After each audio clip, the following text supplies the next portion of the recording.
Forgiveness. Be good. The best from amongst you, khayrukum li ahlihi. Be good to your family. The best from amongst you, those who are best to their family members. May Allah make us strong. So there is one thing we need to develop, and that is conviction.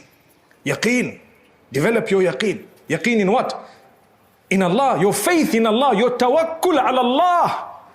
Tawakkul ala Allah. I lay my trust in Allah. Where was I 20 years ago? Where am I today? Where was I 30 years ago? Where am I today?